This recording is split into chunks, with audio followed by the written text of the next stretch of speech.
Right, well, welcome everyone. Welcome to In Pursuit of Grants, sponsored by Riverwalk Theater, Community Circle Players. We're here with you today. Myself, I'm Hope Rollins, and I'm with my partner in all good things, Tom Ferris. We're just excited to come to you today with In Pursuit of Grants. Today, we have quite a few things to cover. We have grant history, assessment and viability, grant applications, and we're also going to talk about the wonderful resource toolkit that Tom is going to put together for us in preparation for part two. But I do want to focus on the purpose. Now, throughout the program today, you'll see some wonderful images of some of our great Black box and main stage productions. And the reason it's not by accident, I placed them in there to give you some excitement about getting charged up to write for grants. Because again, we want to empower Riverwalk Theater Executive Board members and selected volunteers with the necessary knowledge, skills, and resources for assessing, selecting, writing, and indeed winning those great grants and contracts. We want to leverage the wonderful arts and talents and gifts of our people in the community and abroad as a mechanism to provide sustainability, growth, and enrichment of Greater Lansing area and beyond. And there's a reason why I put in the word beyond. We're virtual right now, so we don't have to just entertain the community at large within our own zip codes. We can go more beyond the city of Lansing, even beyond the state, and even beyond this country. So again, we want to leverage all the great talents that we have. Just some basic technical housekeeping. We're wanting you to enter all of your great questions into the chat feature. Please enter your email addresses also into the chat feature so we can follow up with you on more additional information on our next training that we'll be providing on Grants 2, really part 2, that will be focusing on a resource toolkit and literally walking us through the grant application process. We're going to ask for everyone to stay on mute just to avoid some distractions, but there is some moments where we want things to be really engaging. So I'm just going to start off with some basic things. And without further ado, I'm going to go through some of these great boxes. We've got how many board members? If you know the answer to that, start filling up the chat, or you can even unmute. So while we're going through these boxes, if you want to unmute and yell them out, that's great. If you just want to place them into the chat, that's great also. We'll be saving the chat file so everyone has these great facts that you really need to know about Riverwalk Theater. We are a rich community-based theater with lots of wonderful history. So we've got cool questions on here. How many board members? How many paid staff do we have? What is our fiscal year? What is our mission? Provides in-kind printing services for us in the past. Name local businesses we use for services. What is the range of our typical operating budget? Do we even still pay a mortgage? I don't know. What even season are we in right now? So again, if you know of any of these answers, how many board members? If you know that answer, go ahead and populate the chat now. I don't see my chat box lighting up, so I'm hoping someone has an answer for me. What is our fiscal year? Is it like October 1 to September 30th? No, I think that's the state of Michigan. What is our fiscal year? So if you know the answer, populate the chat with that. What about our first virtual production that took place just this calendar year? Does anyone know the answer to that? It was such a wonderful production, so wonderfully made. And here's a bonus question. Do we even know who directed the virtual production that we just had? Who are our collaborative partners? And why is this so important? You know, with grants, it's so important to talk about your collaborative partnerships that are within your community and even beyond our community, because when it shows that you can forge and develop a partnership with an outside entity, that means that you are trying to not just leverage that partnership, but you're really trying to enrich the community by really touching others with other colleagues that you can do great business with. And the more diverse those collaborative partnerships are, the greater. What's the name of even the children's theater company that we currently work with often? Who knows the answer to that? So I'm not going to give away any of the answers because, again, these are great facts, and we're actually going to share all the answers to this in part 2. So I'm going to keep moving forward. Again, grant assessment and viability are grantors and objectives. They have several objectives, and it only makes sense, right? What is the goal of the granting agency? What types of grants are offered? Can nonprofits apply? Are we even a nonprofit? Do you know the answer to that? Yes or no? Does our project match the goals of the grantor? One of the most important things is anytime that you look at an organization to look at potentially writing a grant, is that you want to look at their mission, their goals, their vision. And sometimes their goals change annually because it only makes sense that their board sits down and looks at their strategic goals, and maybe they change them every year, maybe every 3 years, or maybe every 5 years. But we always want to be in alignment. And so beyond all of those wonderful things of whether or not our projects match their goals and vice versa, can we even meet all the qualifications required? Again, you must look at all of those things. So we're going to do just a simple little examination of a potential organization that we often look at, and it's Consumers Energy. And Consumers Energy actually has a foundation that focuses on different initiatives. So hopefully what you can see on your screen now is Consumers Energy Foundation. And there are people, has a people focus, it has a planet focus, and it has a prosperity focus, okay? So when you look at the things under people, are we able to end poverty with the initiative that we have? So we think, okay, we're a community-based theater, we're not an educational system, we're not in the school district, we're not an after-school program. That may be a hard reach of whether or not we can end poverty, but also like literacy. Are we a food bank? We're not a food bank. We don't give away food. We don't work with a food bank to give away food. So that may be a hard reach. What about the planet? Land, water, and air? Do we do environmental justice work? Are we a sub-chapter of the Sierra Club? All of these sorts of things. Do we fit within environmental justice initiatives? That may be a hard reach. Prosperity, economic development. Will our project or project contribute to Michigan's economy by creating a safe, desirable neighborhood, supporting job growth, entrepreneurship? What about attracting visitors? This may have a potential match. So again, we're looking at an organization, we're looking at some of their goals of what they're hoping to achieve. And just like I mentioned before, collaborative partnerships isn't just important for us, but it's also for these granting agencies as well. So as we look further down, let's look a little bit more at this. So again, will our project and program contribute to Michigan's economy by creating safe, desirable neighborhoods and supporting job growth, entrepreneurs, and attracting visitors? That may actually have a good focus. So we click on this and we see about all of the language about neighborhood revitalization. So again, we're just navigating through their website here. We see some recent grant recipients. That's always a wonderful way to see if we're a match. We're looking at the revitalization program and who was a recipient of that. The Allen Neighborhood Center, we all should know about the Allen Neighborhood Center and the great work that they do. But look here, arts and culture. Arts and culture. We imagine a Michigan where every community is not only livable, but lovable. And let's face it, who's more lovable than... I'm going to go back to our webpage here. Give me 1 second. I'm going to do a new share. So back to our slide here. So again, this is an example, and they also have obviously COVID-19 response. Will funding support the critical and urgent needs of Michigan's people, communities, or small businesses?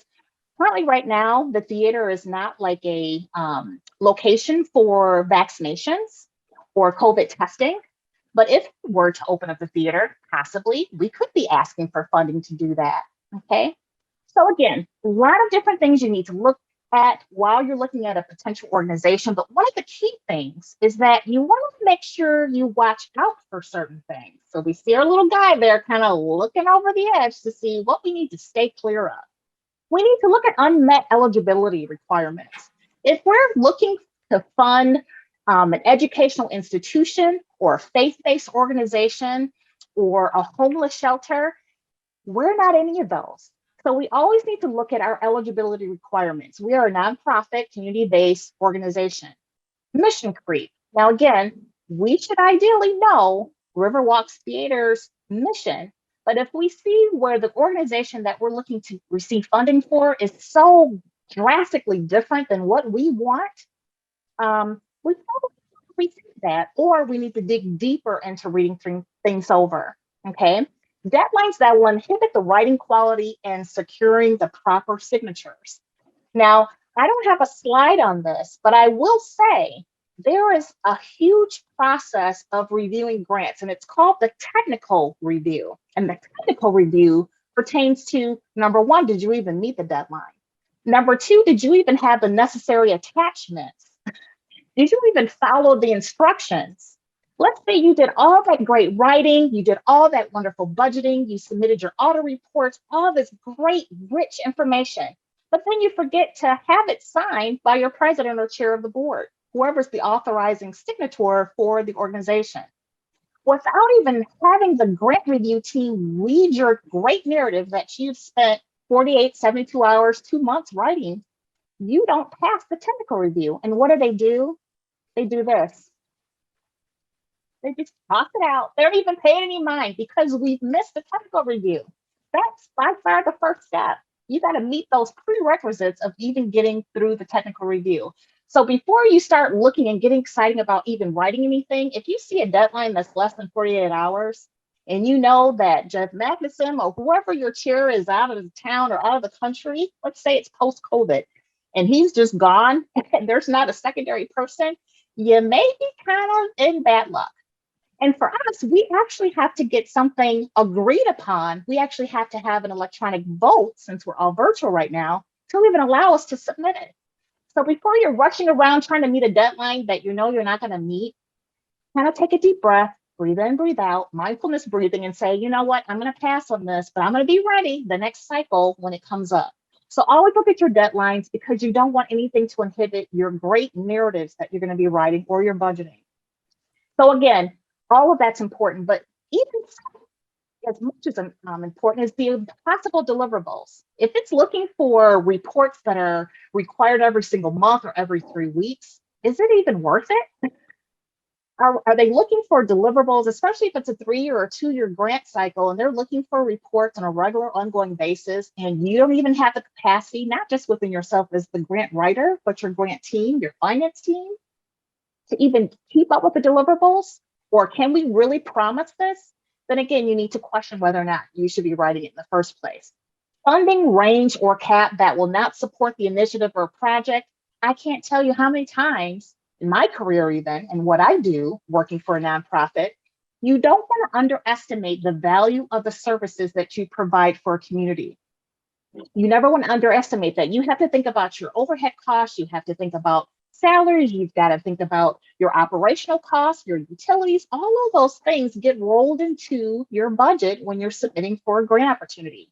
And the larger the initiative, really the larger that grant should be, and the larger the amount that you're asking for.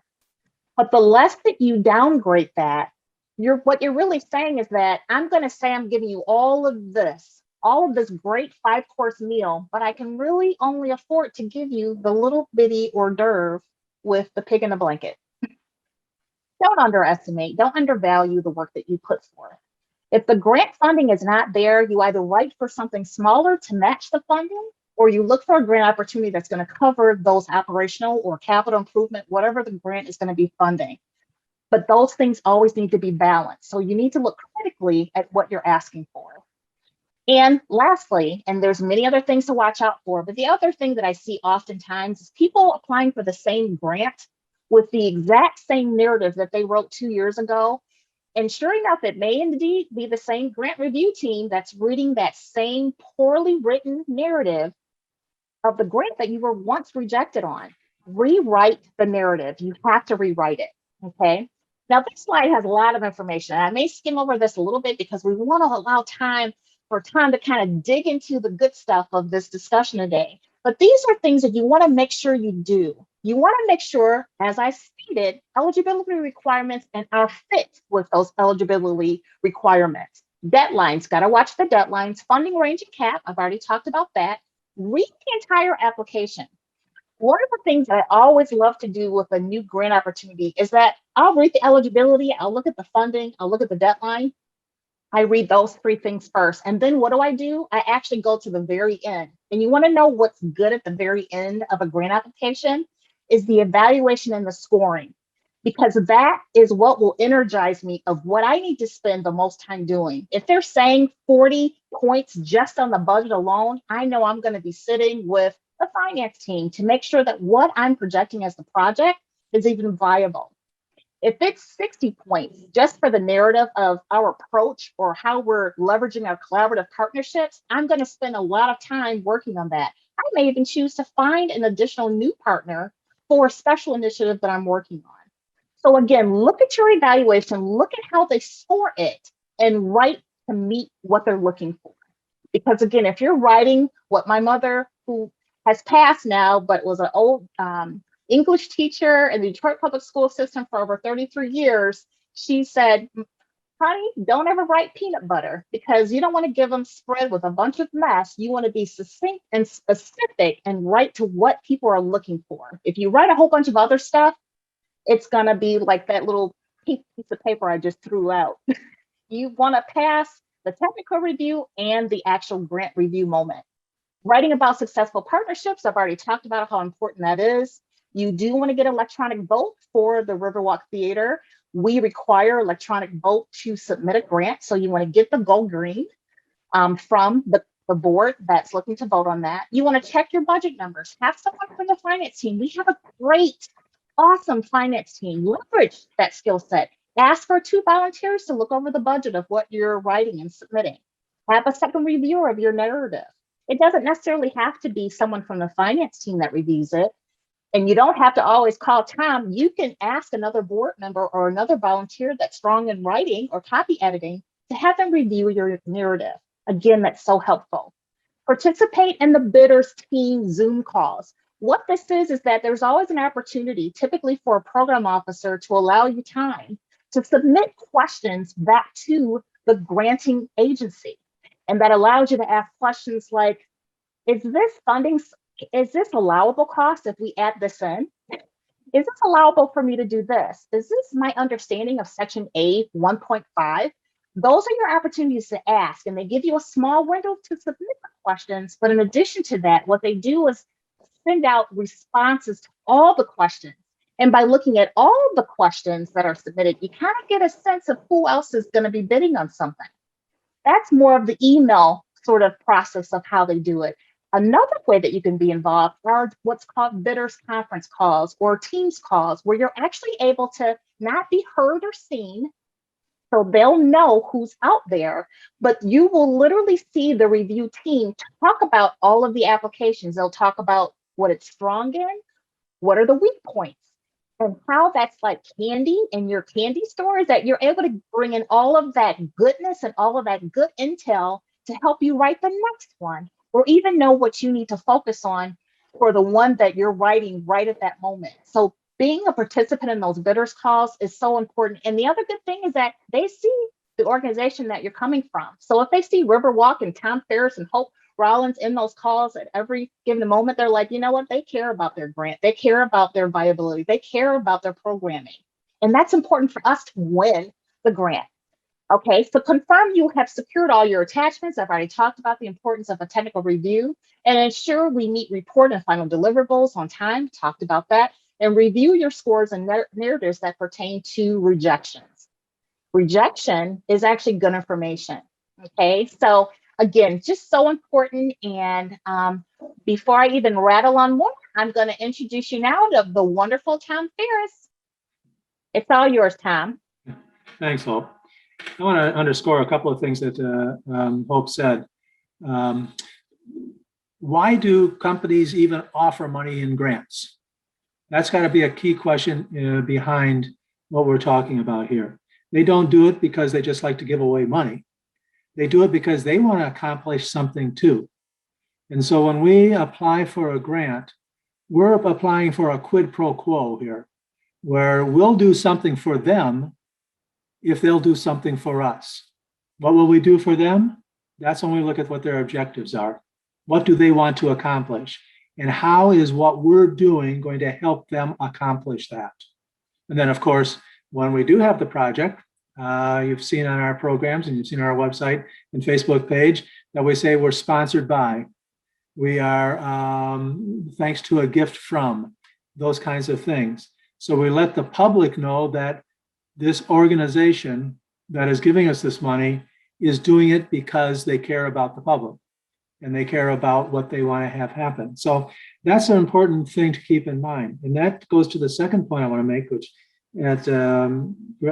Hope made at the end there, getting to know the people who are issuing the grants.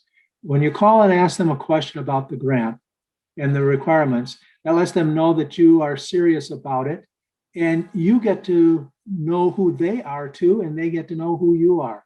And developing a relationship between the granting organizations and you helps you in the long run when there are hiccups or technical things that have to happen.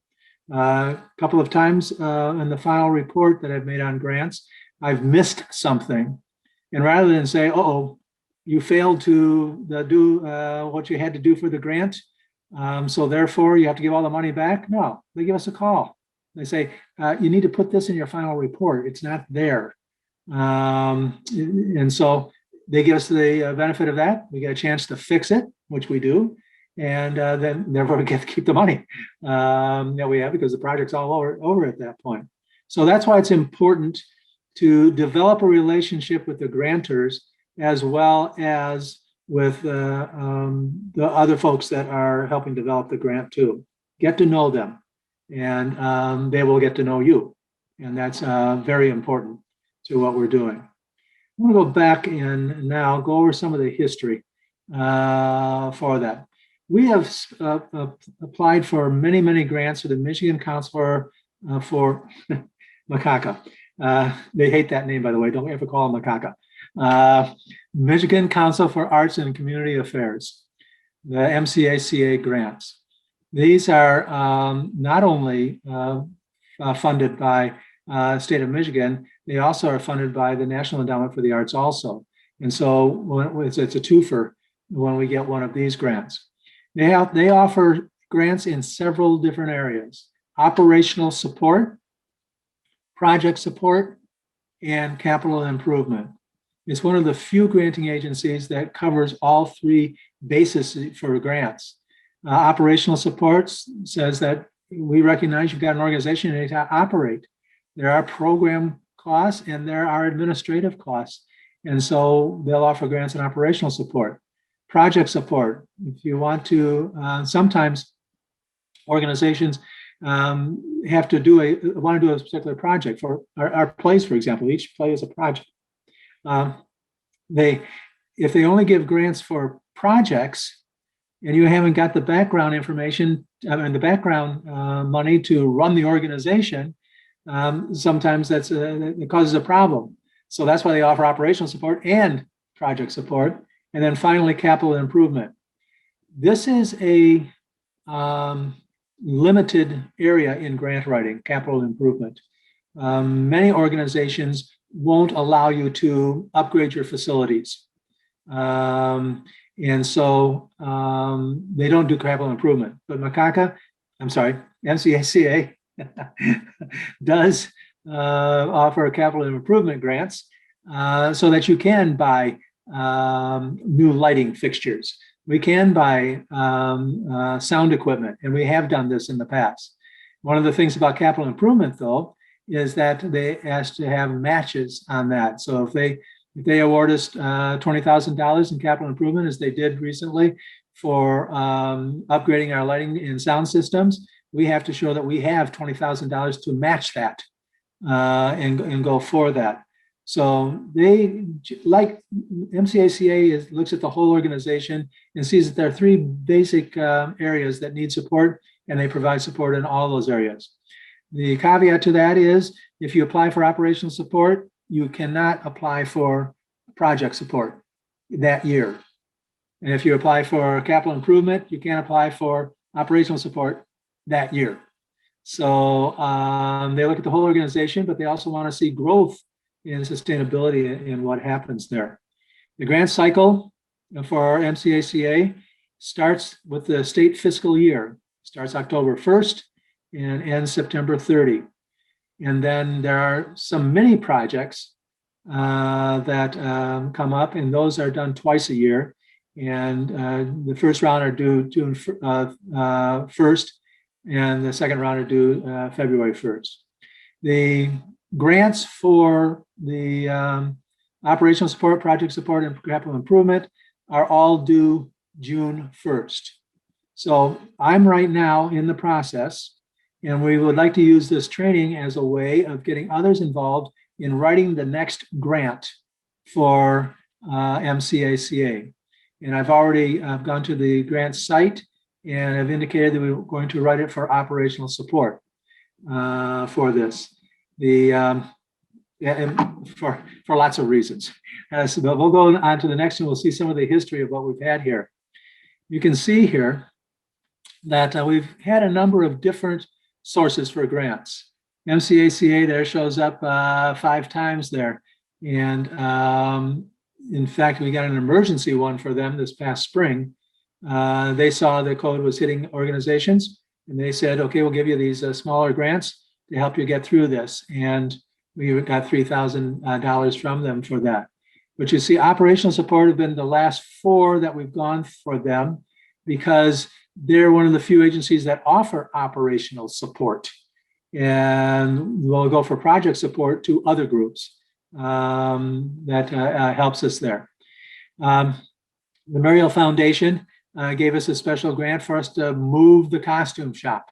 And that was important for us to make that. We've, as you see, going through the list, the Capital Region Community Foundation gave us a capacity building grant. What was that? That was a grant to help us buy a new ticketing system. One of the elements of that was buying a patron management system, or a customer relations management system, CRM, that would help us manage who buys our tickets, who our volunteers are. It was a database that we were trying to put together. Unfortunately, the vendor we went to was not able to provide us both a ticketing system and a CRM, even though they said they had one. When we got into the details of it, they weren't able to provide that. And so we made the decision at that point not to keep the money from CRCF, but to return it to them, because, and then I spoke with the person, the grantor, the person in charge of grants, and said we were returning the money because we were not going to be able to meet the goals of the grant. That was important.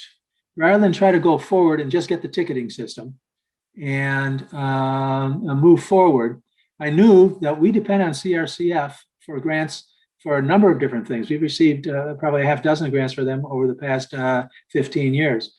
And I knew that if we weren't straight with them on this, our chances of getting another grant from them would be dead. So that's important to maintain that relationship. And they understood.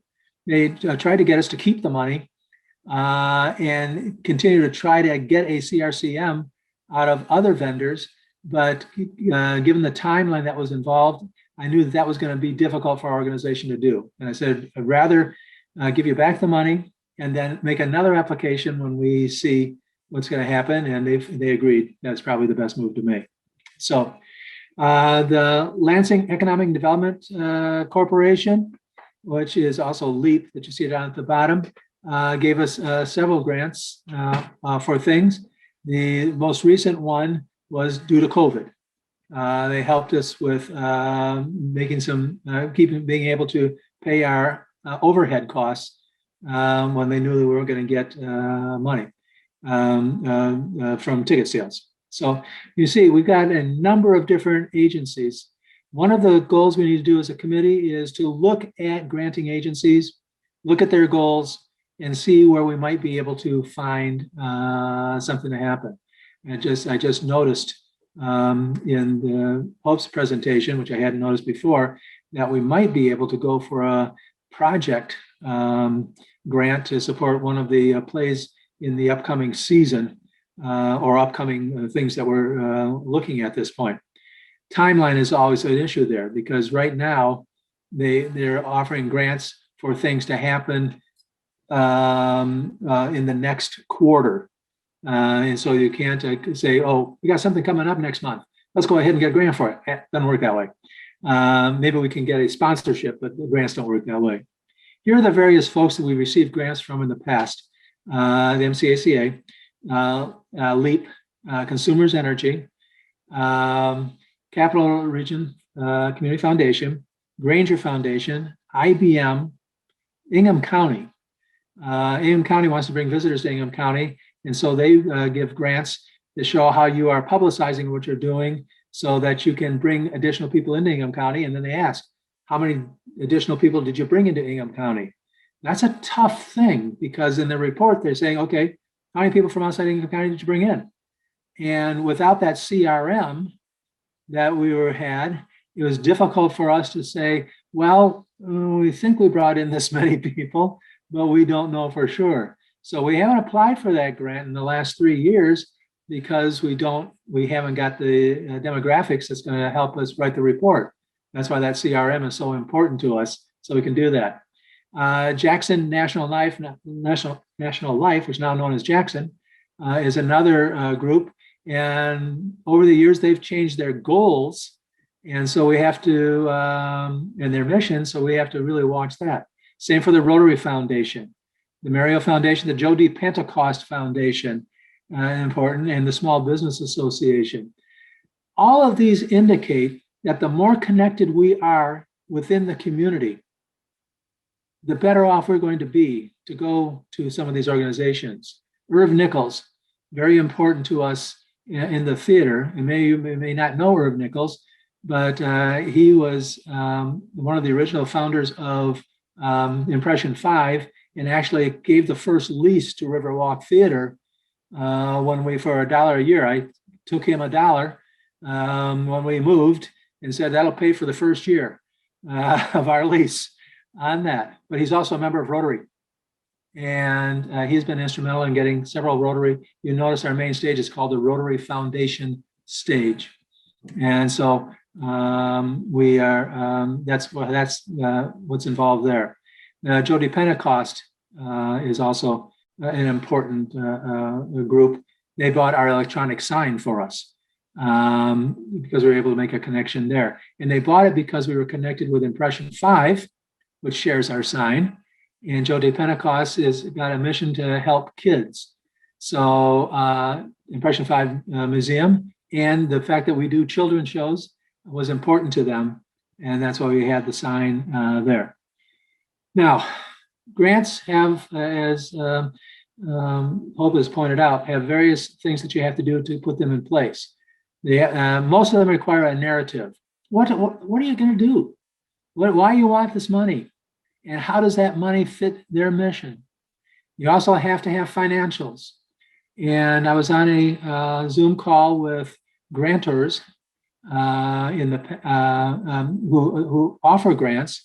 And they said one of the biggest things that shoots grants down is that the financials don't add up. The budgets just don't add up. And so we have to make sure the financials are clear and important to this. And you have to meet the deadline. There's just no doubt about it. If you don't meet the deadline, if you don't file on time, there's no second chance. So you have to get meet the deadlines, which is June 1st for MCACA, and for the mini grants, June 1st and February 1st. And it has to be approved by your organization. There are a lot of people out there writing grants that are unaffiliated with an organization, and they don't get money unless they're sure that the organization has authorized applying for the grant. And then for MCACA, there are 3 payments. Half of it when the grant is awarded, a quarter of it later on in the year, and then the final quarter when the final report is filed. So you have to take that into your consideration too. You don't get the money all up front to allow you to do it. You only get the money after it's been done. So that's very important. And then the final report is due May 30, following the grant fiscal year. So the operational support that we grant year that we are currently in, we have an operational support from MCACA. It took place October 1st, 2020. It will end September 30, 2021. No, what are we? We're 21 now. Yeah, 2021. Yes. And the final report is going to be due May 30, 2022. Now I'm writing the final report for the previous operational grant that is due on May 30th of this year. And so there's always a lag in what's going on there. Okay, we can go to the next slide. Let's focus on the narrative. This is the nitty gritty. This is 65 points are awarded, is the major points that are awarded for in the MCACA grants. 65 points, and the narrative is composed of 3 parts. The first looks at the organization's organizational capacity in management. They want to know, is this organization a solid organization? What's our mission? How the arts and cultural programming advances the mission. So our mission, the board, is to provide the community with a variety of theatrical experiences, and that means both as an audience members and as artists. And so we have to summarize what our mission is and how our programming advances that mission. So usually we go back into what we've done for the past 24 months and describe that. Describe the qualifications of your board and professional staff. In other words, are these Mickey Rooney and Judy Garland going out to the barn and putting on a play? Or are these people that are really serious about what they're doing? So we have to have our qualifications of professional staff. And they look at very carefully, how connected are you to the community? That's what's important here. How connected are you to the community? Describe your organization's fiscal oversight. Are you responsible fiscally? What has been a big star in our favor is we've been able not to operate our organization without having to borrow money. We have never borrowed money to get things done. So that's very important. The financial practice, planning, policy implementation, and monitoring of financial transactions, also important here for them. And then your organization's use of adequate, appropriate promotional and marketing methods, use of new technologies to promote organizational and service programs information. So they want to see how do we make ourselves known? Just as important, how do we make them known for giving us the money? So that's why it's all important there. And if we want to go to the next slide, the second element of the narrative is the quality of artistic and cultural programming, which is worth 25 points, a little bit more than the previous. This is important. Describe how your organization defines quality in the organization's produced and presented programs. How do we define quality? Now think about that. For Riverwalk Theater, do we have a definition of quality, or do we take anything? Well, we've got a place selection process that looks, first of all, at the projects and how they're done. We've got a system where we judges take a look at the what has happened and makes decisions about the quality. And we've got outside reviewers to take a look at our quality. The Barney, not the Barney Awards, the Thespio Awards, and the awards given by the City Pulse, the Pulsars. So I use all of that information, and I use it to describe the quality of the artworks provided by your organization in the past 24 months and the qualifications of the artists involved.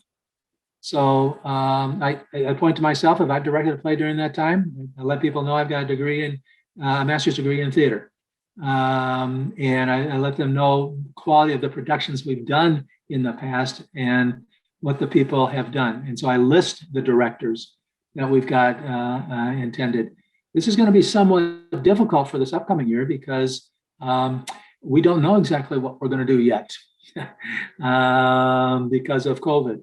So we're going to have to be on our feet, and I'll be looking very closely at what the production committee is putting together so that we can use that information to prepare the grant on this. So the final element of the narrative is the community impact. How you engage and learn from your audience. Do we survey our audience?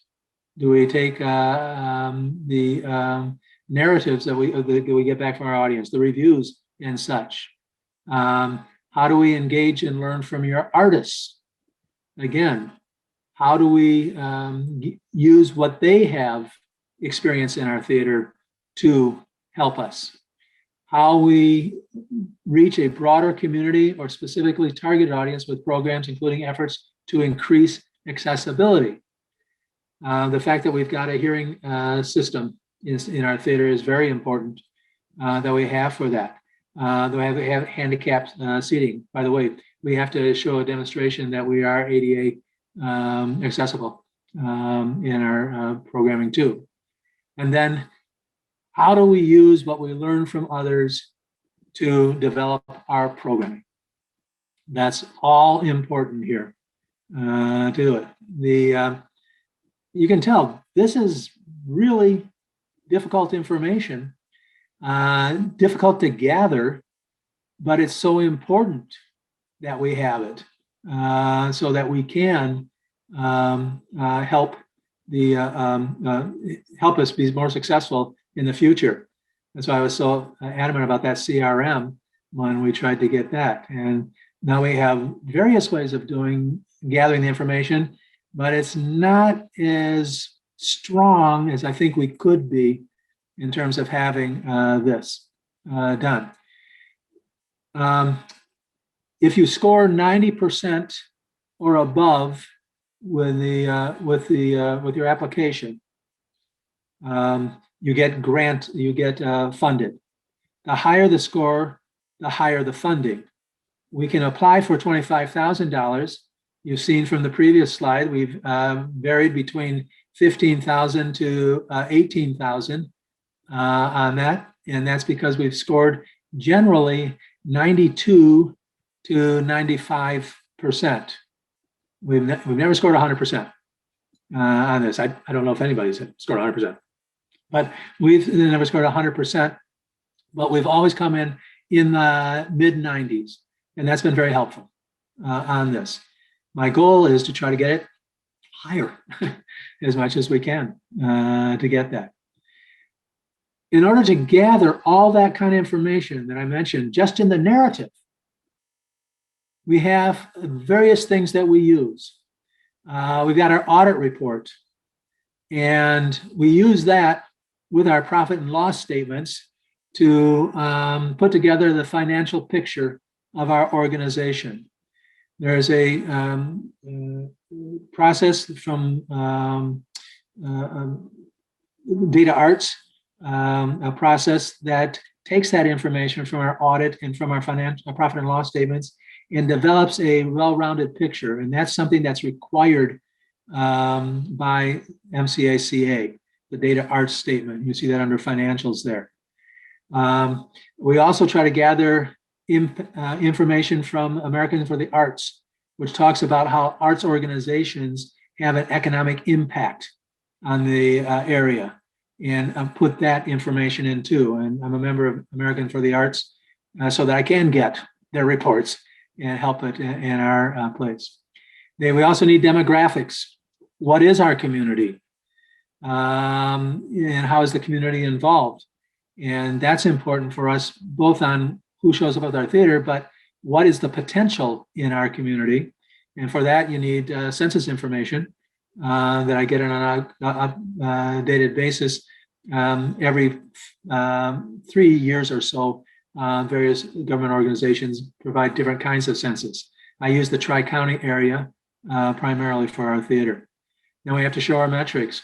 What's been our attendance? How many artists have we had involved? How many volunteers do we have? How many hours do the volunteers put in place, contributing to what's going on here?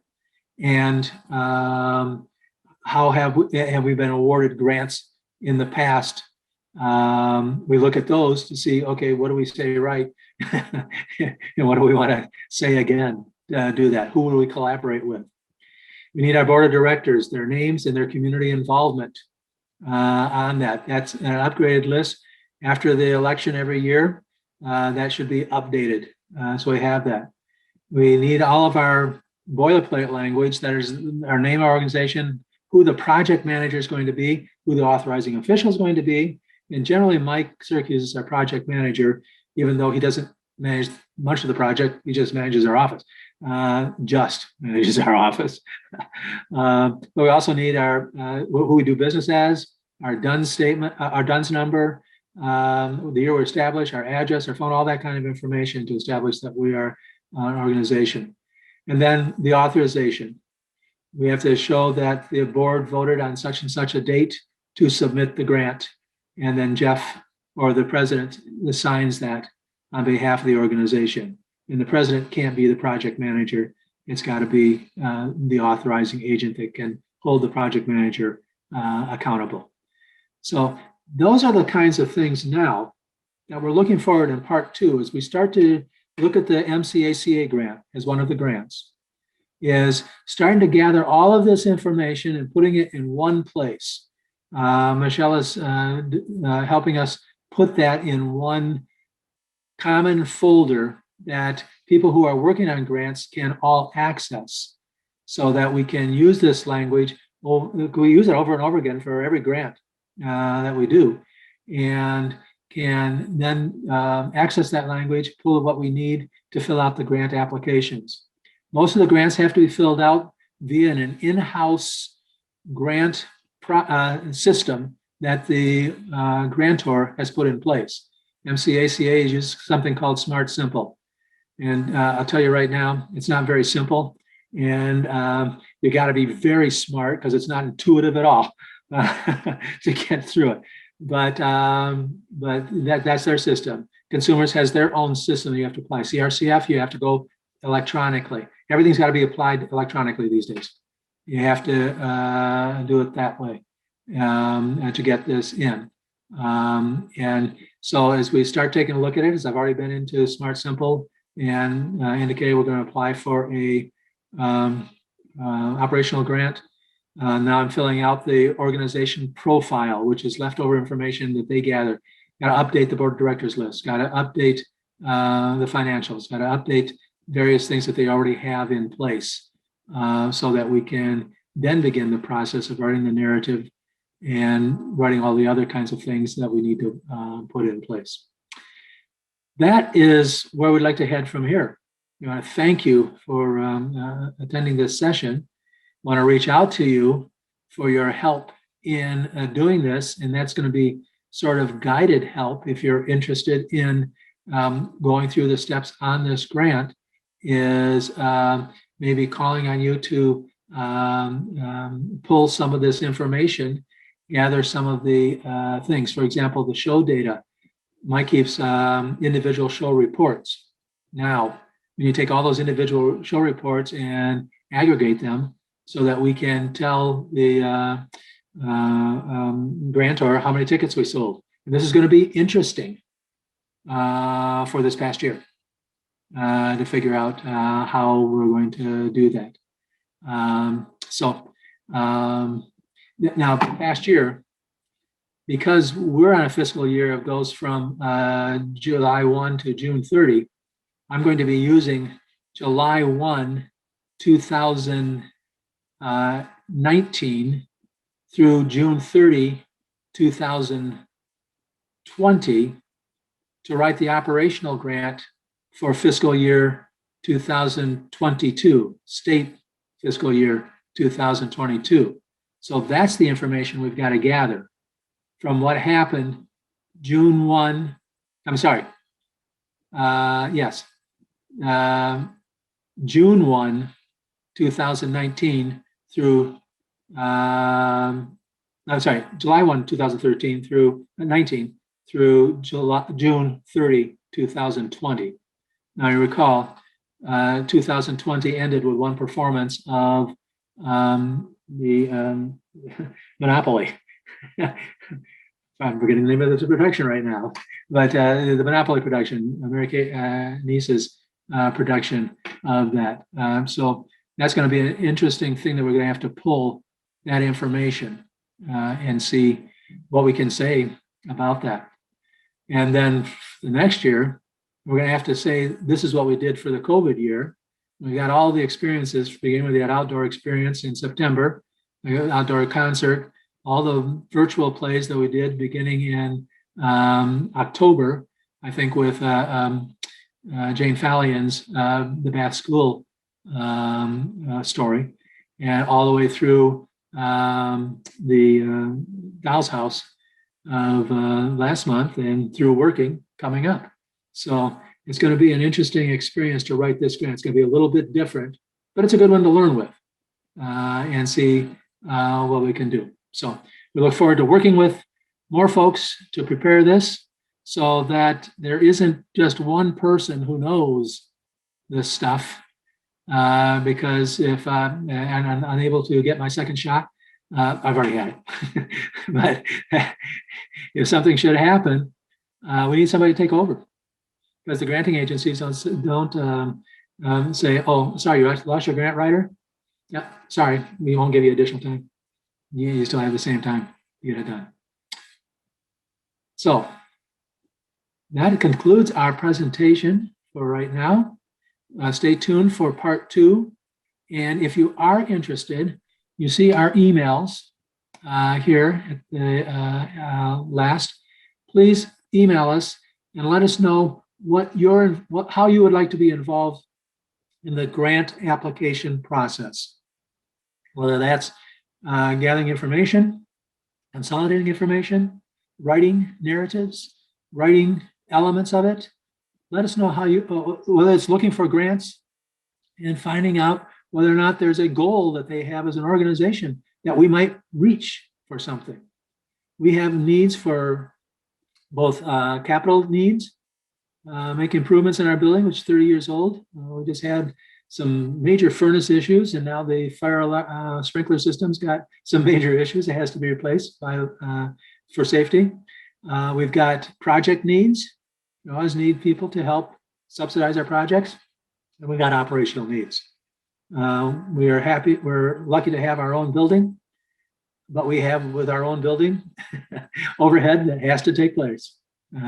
So any way that you are interested in helping in any of those aspects would be welcome, and we sure would be happy to work with you to hone your skills and gather that information. Anything else, Hope, you would like to add? No, thank you so much, Tom, and thank you everyone for joining us today. And we are recording today's session, so we'll be making sure that this is available for others on the board. Are there any questions, Adriana or Michelle, that you have at this point? Yeah, I actually had a couple, if it's okay. Yeah, sure. So one of my questions was whether or not, or where would you go to find new grants? So is there a location of like populated grants to easily look through? No, there isn't. Arts Council puts out monthly, might even be bi-weekly. They put out a newsletter that has sources for grants. And I look at that regularly and follow up on them. Many of them are not useful to us. But every now and then there are some that are useful. I also look at there's a list of independent foundations in Michigan. Independent's not the right word. I think it is independent foundations Joe DePentecost is one of those independent foundations. The Mariel Fund is one of those independent foundations. And periodically, I go through that list and look at the foundations that are there, pull them up, look at their purposes to see if there's something that we might find there. Just Googling arts grants. I do that periodically to see if something might come up. And I recently found out that they're looking for an organization to develop an arts program in Turkestan. So that one's probably not going to work for us. But sometimes you find things there. It just takes time and research, but the research is useful.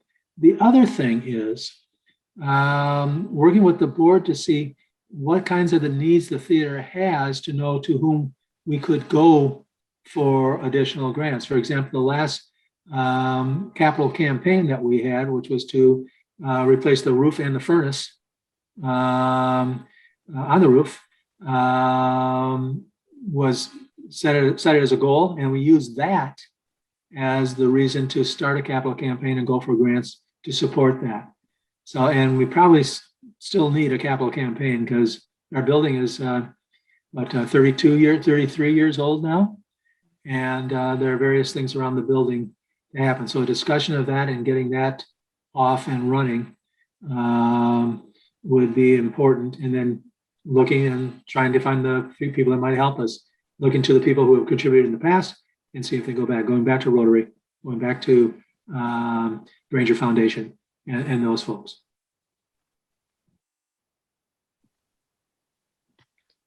Thank you. Mhm. I do have a couple others, if that's okay. Sure. It's only Go two. ahead. Go ahead. It's fine. Sorry, it's only two.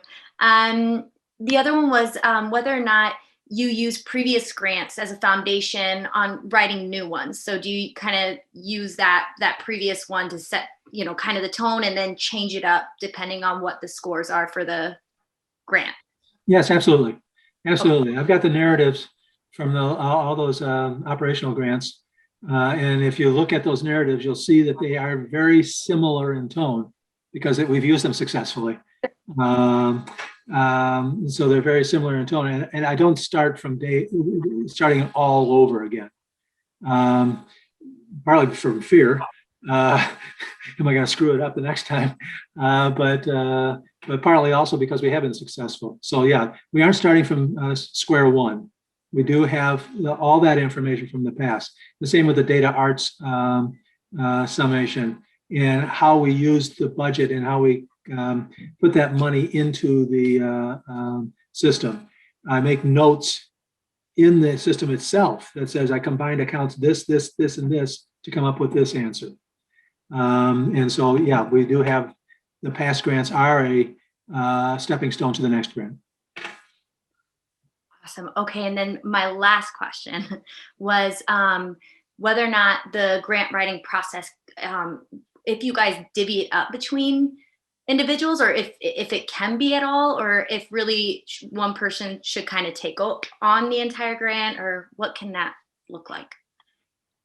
I think there has to be oversight by one person Mm-hmm. just to maintain the consistency and maintain the timelines, be sure we're going. But yes, are there elements that can be done by different people? Absolutely.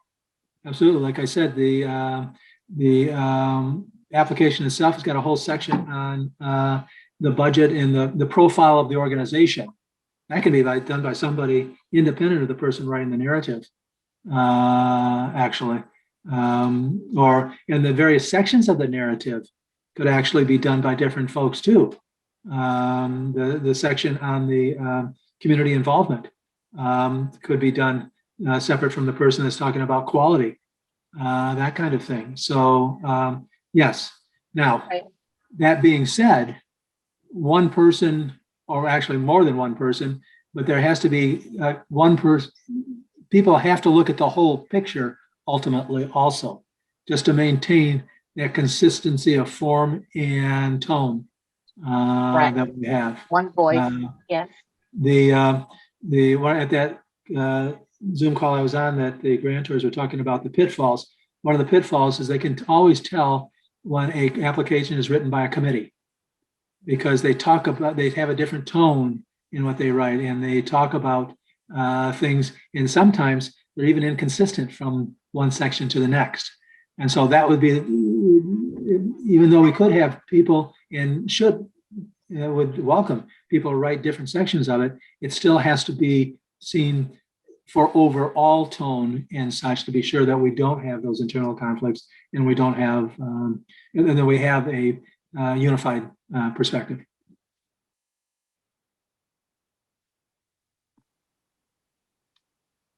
Well, thank you. You're welcome. Good questions. In the meeting. Thank you. Thanks, everybody. Bye-bye. Bye.